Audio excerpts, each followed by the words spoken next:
primeras horas de la mañana del miércoles 3 de noviembre de 1903, una escuadra naval norteamericana estaba anclada en aguas colombianas.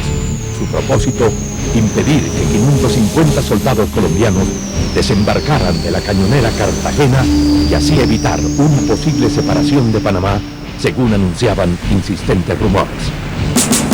Los generales Juan B. Tovar y Ramón G. Amaya, comandantes de la escuadra colombiana, fueron engañados y detenidos por las tropas colombianas acantonadas en Panamá. Colombia comienza el siglo con la separación de Panamá y el fin de la Guerra de los 1000 días.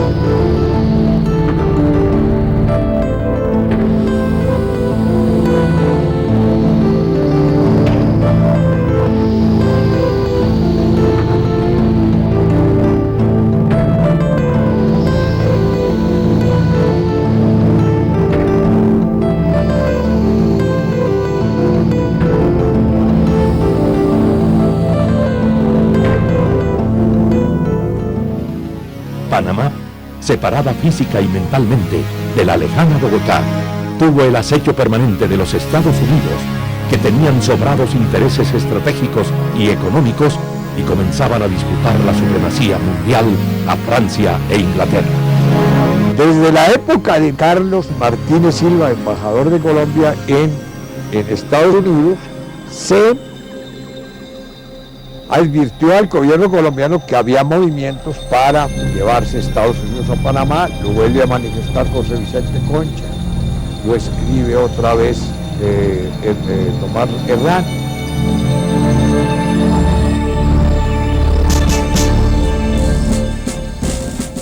Los años inmediatamente anteriores a la separación de Panamá estuvieron marcados en el Istmo por la Guerra de los 1000 días, donde se libró con especial intensidad porque ese era un fortín liberal que los conservadores querían recuperar a toda costa.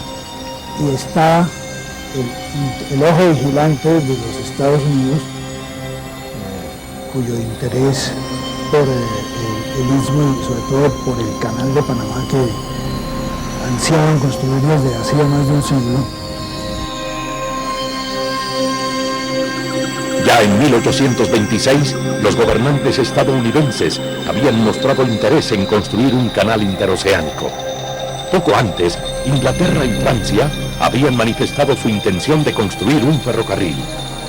20 años más tarde, el presidente colombiano, Tomás Cipriano de Mosquera, abrió los puertos panameños a navíos, ciudadanos y mercaderías estadounidenses, a cambio de la protección norteamericana del Istmo contra los intereses colonialistas, en especial de Inglaterra. La invasión a California, donde se descubrieron grandes yacimientos de oro en 1848, dio lugar a una increíble avalancha de aventureros de todo el mundo que en procura de riqueza se dirigían hacia el quimérico lugar. Las rutas para llegar a California eran variadísimas. Por tierra, en diligencias que cruzaban los Estados Unidos bajo el temor de ser asaltadas. Por mar, dando la vuelta por el sur del continente. Algo más seguro, pero demasiado largo, ya que representaba un total de 15.000 millas y tomaba más de 6 meses realizarlo. Quedaba entonces la otra alternativa, aventurarse a cruzar el Istmo de Panamá con su clima inhóspito y la siempre terrible amenaza de la fiebre amarilla y la malaria.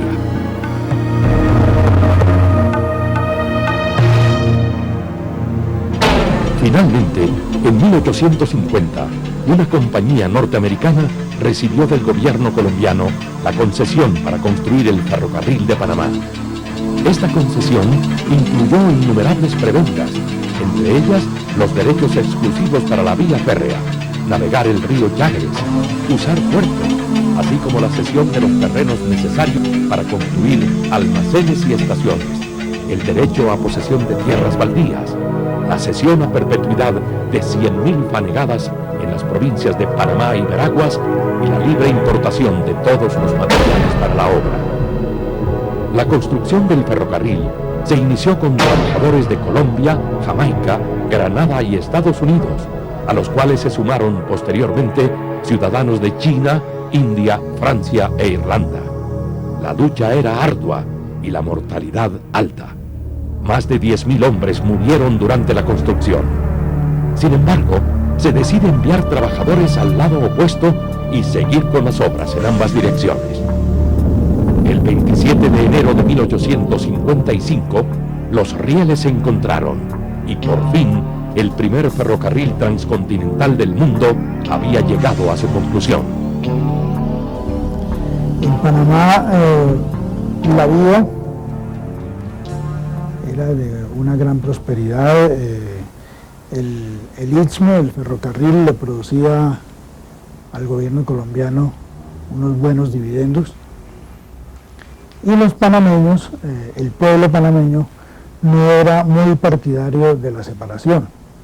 Esta fue una idea que se alimentó en la clase dirigente panameña, que fue trabajada por los intereses de los Estados Unidos, por senadores como el famoso magnate Pierre Paul Morgan, que empezaron la campaña para obligar a Colombia a firmar un tratado que fuera enteramente favorable a los Estados Unidos o en último caso propiciar la separación del Istmo.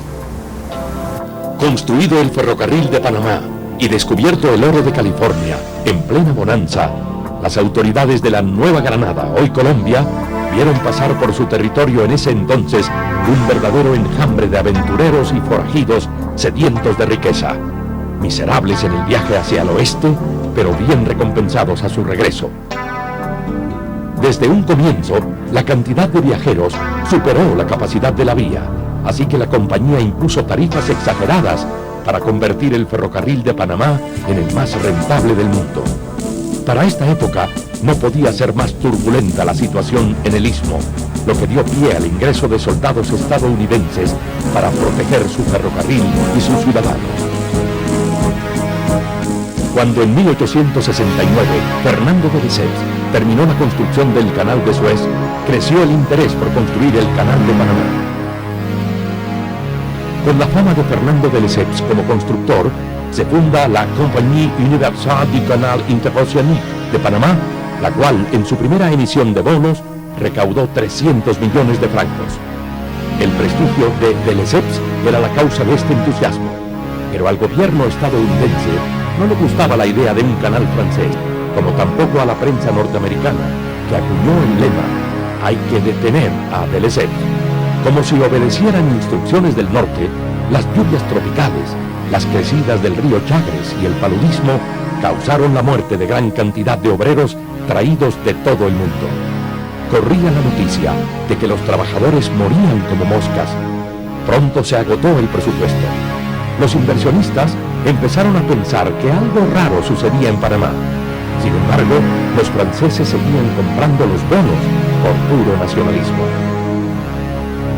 Sobornos de políticos, mala prensa y el alto número de muertos llegaron casi a paralizar los trabajos.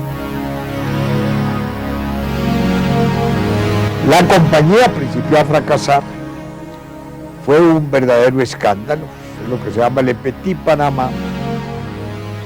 Principiaron a detener mucha gente en Francia porque hubo mucha utilización irregular del dinero que era para la construcción. Fueron a dar a la cárcel varios periodistas, fueron a dar a la cárcel varios ministros, y a Lesseps, por respeto y por su edad, le dieron la casa por cárcel. Eso fue un escándalo grande, internacional, sumamente grande. Colombia no le interesó, seguía negociando con la compañía. En 1888, la empresa francesa obtuvo 720 millones de francos por la venta de bonos. Ante esto, los enemigos de la empresa constructora hicieron circular la noticia de que Fernando de Lesseps había muerto Y aunque el mismo de Lesseps desmintió la noticia, la gente no quiso comprar los bonos y la empresa del canal quebró. Luego estallaría el escándalo de los sobornos y Fernando de Lesseps sería condenado a prisión. Víctima de la demencia senil, no se dio cuenta de nada. A finales del siglo XIX es creada la nueva compañía del canal.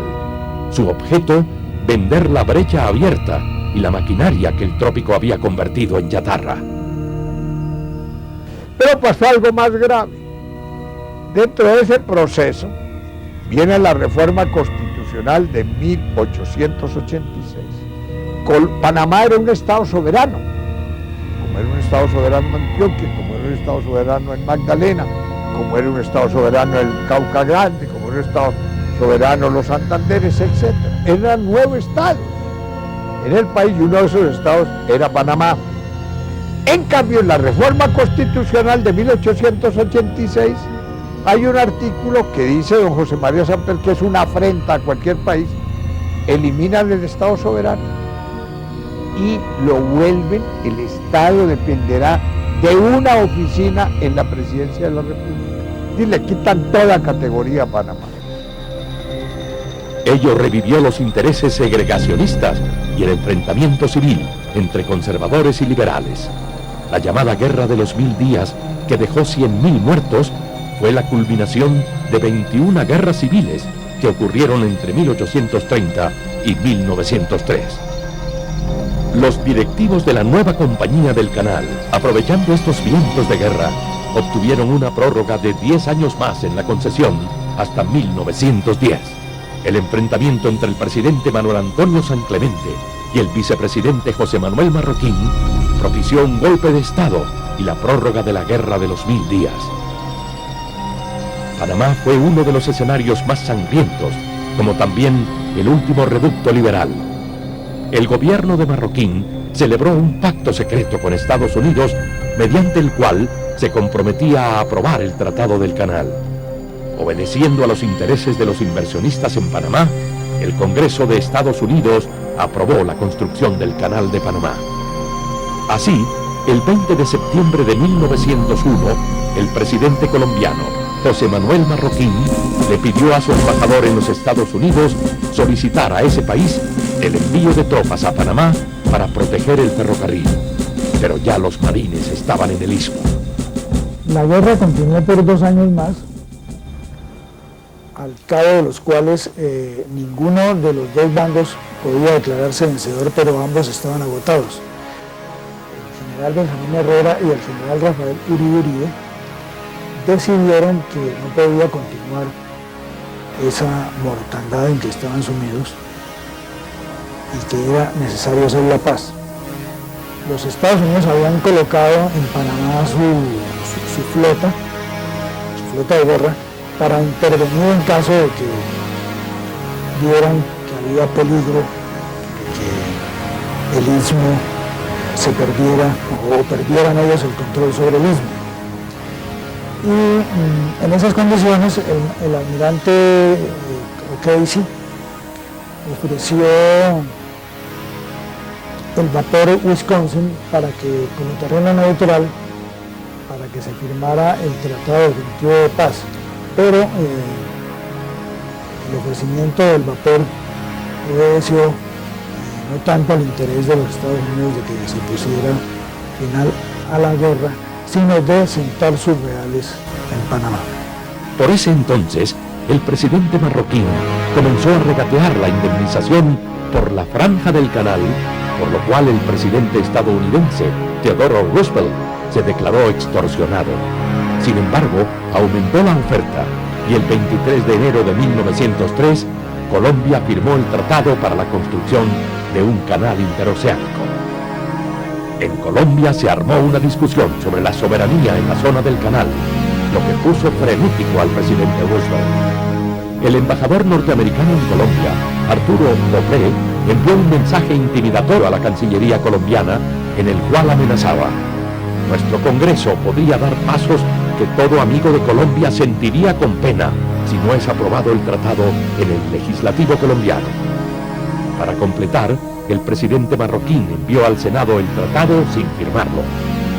Teodoro Roosevelt estalló en cólera y ordenó al embajador transmitir su ira. Esas despreciables criaturas de Bogotá deben entender de qué modo están comprometiendo su porvenir. Sin embargo, el tratado fue rechazado por el Senado el 10 de agosto de 1903, con la única ausencia del senador por Panamá, José Domingo de Ovaldía. José de Ovaldía estaba aquí de senador. Era senador de Panamá aquí en el Congreso colombiano y pronunció un discurso diciendo: si hay un movimiento de separación de Panamá de Colombia, yo lo dirigiría, yo me uniría a ese movimiento. A los 3 días de haber pronunciado ese discurso, lo nombran gobernador de Panamá. Por favor, ¿cómo se explica eso en un gobierno? Todos se quedaron tan tranquilos en Bogotá que el presidente marroquí nombró gobernador de Panamá al senador Ovaldía, reconocido separatista, y como comandante militar al general Esteban Huertas, casado con panameña, quien más adelante recibiría $30.000, $500.000 de hoy, por evitar el arribo de las tropas colombianas el día de la separación.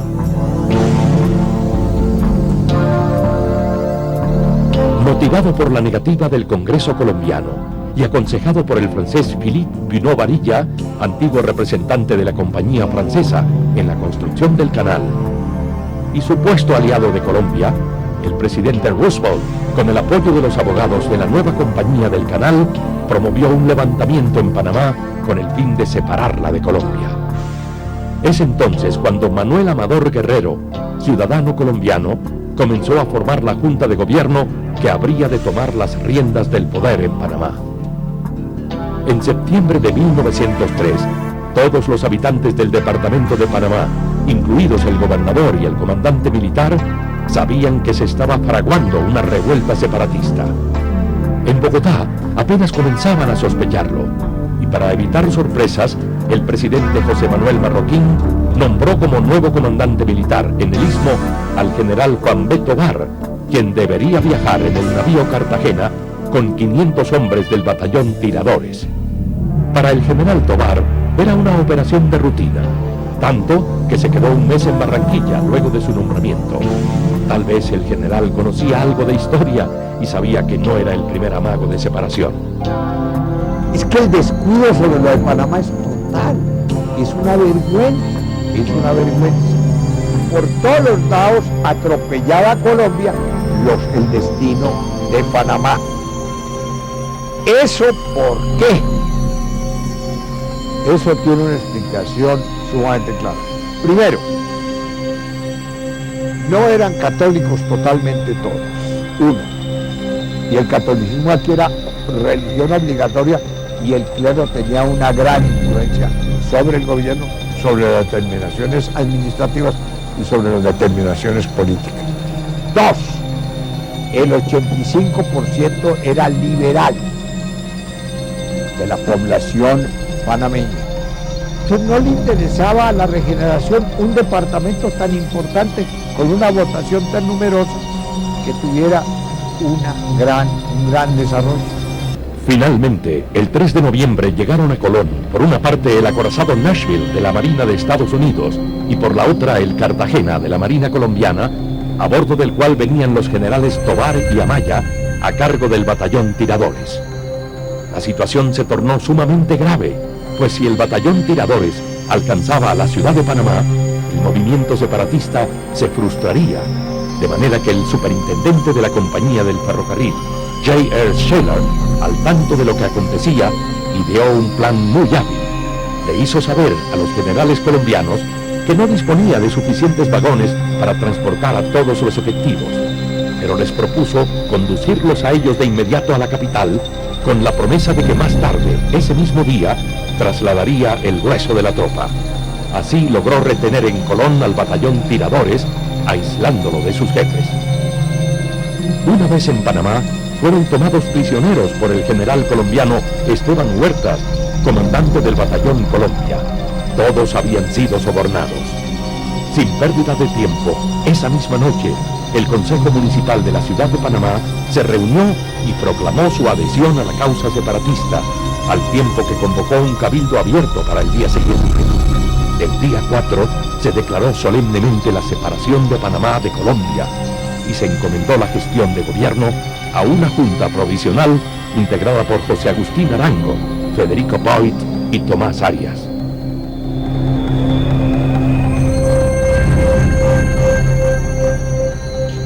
De suerte que viene luego la plata y circula.